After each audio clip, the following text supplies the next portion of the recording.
Assalamu alaikum. Good morning, students. Welcome back to our English class. And today our topic is a grammar topic that is a very important topic, reported speech, which is also called as indirect speech. So every day we speak so many words. You might have listened to so many people speaking so many words. All of us speak at home, in school.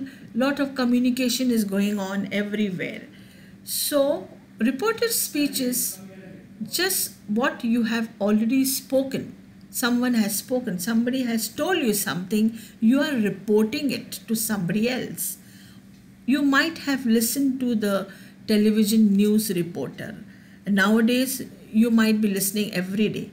You might have listened the news reporter, how she's reporting all the things that have already taken place, that has already happened all over the world. How she's telling you, the news reporter. That is called the reported speech. That is what is already happened, what has already taken place. She's reporting to us. That is called the reported speech. That is the indirect speech. So before we learn indirect speech, you must know what is direct speech. So in this lesson, we will learn direct and indirect speech. So students, be ready with your books and a pencil. You can take a rough book so that you can note down all the things you find it important in your rough book. So be ready for the class. That is a new topic, reported speech. Listen, children, very carefully to the explanation. So students, we have direct and indirect communication every day taking place. Now what is direct and indirect communication? That is the oral communication, what you speak every day with your friends, with your parents, at home, in school.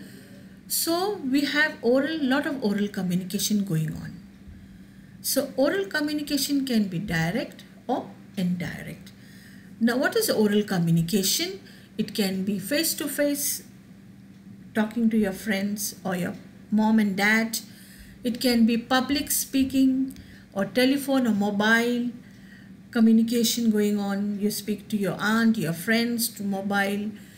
Presentation, as I am doing presentation on this topic, direct indirect speech. I am directly speaking to you. There is oral communication going on between you and me. You're listening to my oral communication. That is called presentation. Radio, you listen to the radio, songs, beautiful song, music you listen. Interview is also oral communication. Then grapevine. What is grapevine? Grapevine is gossiping. It is circulating of some information. For example, I can give you one sentence. I heard through the grapevine that Lena will be leaving to London soon. So this is a grapevine. The news is getting circulated, like gossiping. Now, even in meetings, we have oral communication. Now, direct, indirect speech is just putting this oral communication in writing. So when you put this oral communication in writing, we have lots of grammar rules to follow. So you have to listen very carefully now to these grammar rules of direct and indirect speech. So before we start doing this direct indirect speech, so be ready with your books, and I'm going to explain you with a lot of examples what is direct and indirect speech and the grammar rules in writing direct and indirect speech. Students, I will begin the explanation of direct and indirect speech with the help of some examples, some sentences I have written here. The first sentence is, Ali said she is a clever girl. This is direct speech. And the second sentence, Ali said that she was a clever girl. This is indirect speech. The speaker is Ali. In both the sentences, The speaker is Ali, but both the sentences are not same. These two sentences illustrate, they tell us the new ways, that is two ways in which we may report the words of a speaker. Who is a speaker? Ali. There are two ways we can report the words of the speaker, that is directly you can say, and indirectly also we can say what the speaker has spoken. In the first sentence we give the exact words used by the speaker. This is called direct speech. Which are the exact words in the first sentence? She is a clever girl. So the exact words of the speaker is she is a clever girl. In the first sentence, the speaker is Ali. And the second sentence also speaker is Ali. So in the first sentence, we are giving the exact words of the speaker.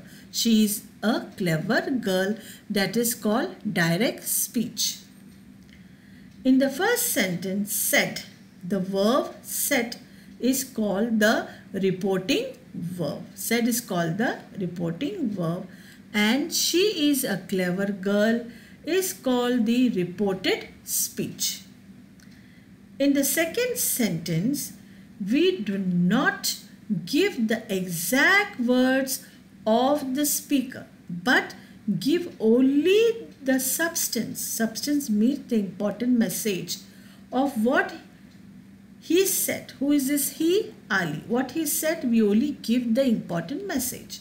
This is called indirect speech. The second sentence you can see, Ali said that she was a clever girl. We don't speak exactly the same words of Ali, but we give the substance of what he said. This is called indirect speech. From sentence 1, we also learned that in direct speech, the exact words of the speaker are put within inverted commas. You can see the exact words of the speaker in first sentence. She is a clever girl is put within the inverted commas. The first word of the reported speech begins with a capital letter, and the first word, which is the first word of the reported speech, she. S begins with the capital letter. See, S begins with a capital letter. You can see S is written in capital letter. A comma is placed after the reported verb. Which is the reported verb? Said. There is comma in the first sentence. Now, why we use this comma?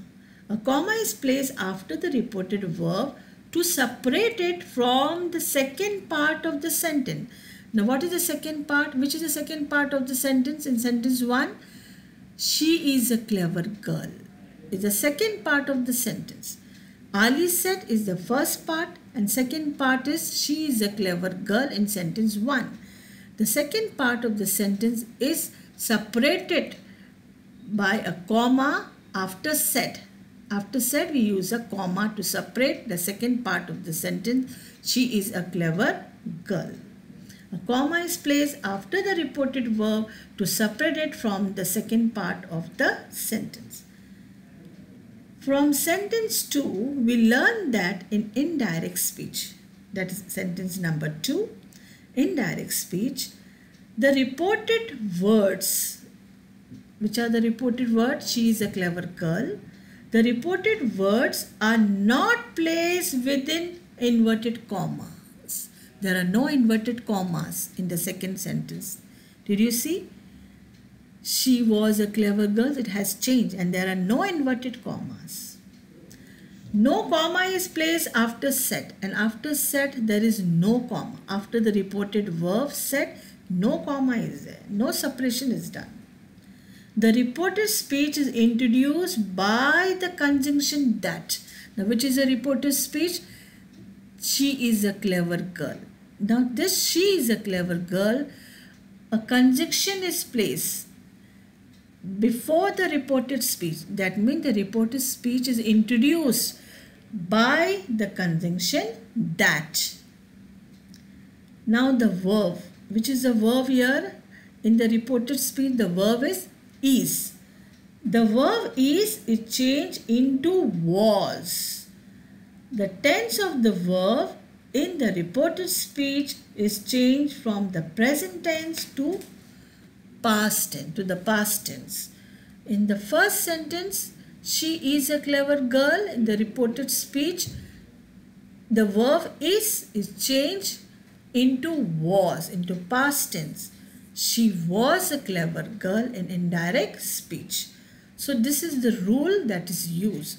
Now you will learn lot of grammar rules in direct and indirect speech. I am going to explain you all the rules, and also you will do the textbook exercises. So remove your textbook also, the storyteller, and be ready. Thank you, student, for listening to the explanation, direct and indirect speech. So once again you listen to the video recording, you will understand it very well, and do revise what is direct and indirect speech. The next class, in the part 2 presentation, I will explain you all the rules very well, and we will also do the workbook and textbook exercises, and also listen to the videos. Thank you.